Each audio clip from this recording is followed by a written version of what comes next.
Jeremy Overturf coming to you from my fancy, beautiful office here in Florida.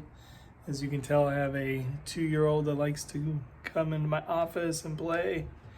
So it's been pretty hard to keep it looking nice, but that's okay. I'm glad, happy, and blessed that I can take her to work with us pretty much every day.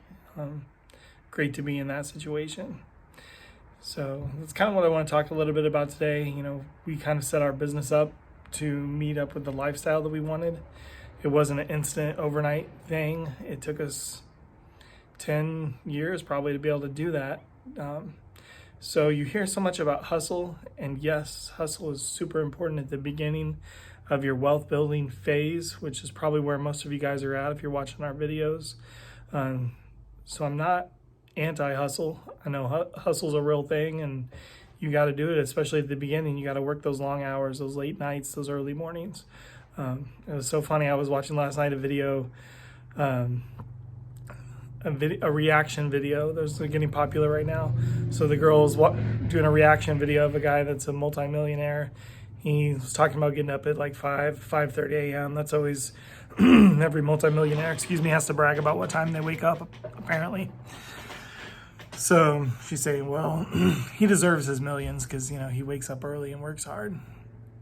And then her husband proceeds to ask what time she wakes up, which is, she says, like 10 o'clock. So really, if you can't discipline yourself to wake up a little bit earlier and you think that that's the key to making millions, you might have some internal issues you need to work out first if you think that's the key and you can't even do that first step. So, but beyond that, is that the key? Like, do you have to be a hard driver all your life to be successful? And I'm here to say not necessarily. I'm here to say that there's a time to sow and a time to reap, as the good book says. So you can set your lifestyle up in a way that you don't always have to be the grinder. You don't always have to be the technician, as Michael Gerber says. You don't have to be the guy that does all the work all the time. At some point, you want to be the leader, the captain of the ship. I saw a really good video. The guy talks about the captain of the ship. If you saw him making the beds and cooking the food and doing everything else, you would be worried that that's not a well-ran ship. You don't need to be the person doing everything. You need to be the person making sure it gets done, maybe.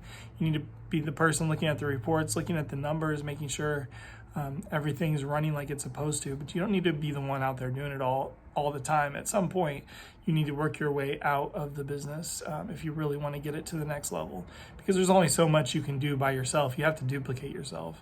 So am I anti-hustle? No. Hustle was a big part of my success, but and it's all relative, right?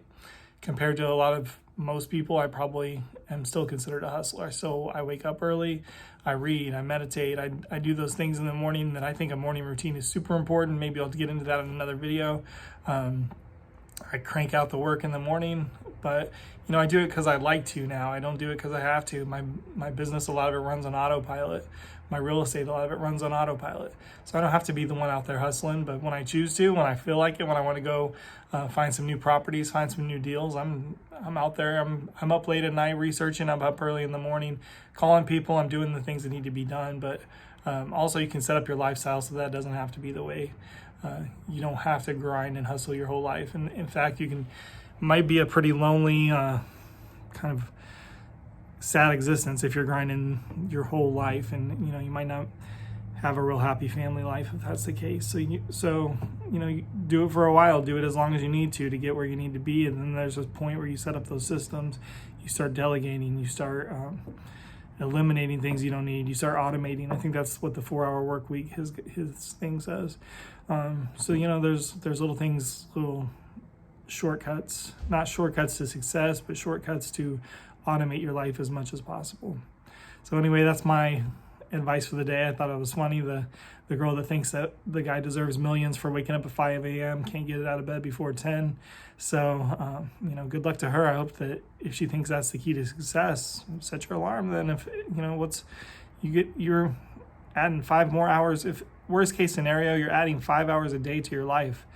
Don't have a calculator in front of me to do the math, but man, you're sleeping a lot of your life away if you're waking up at 10 every morning. So to just think of what more you could accomplish, how much more you can enjoy this life, because as far as we know, this is our one and only go round, our only trip around the sun. So let's make the most of it. All right, guys, have a great Monday. Have a great day. We'll talk to you soon.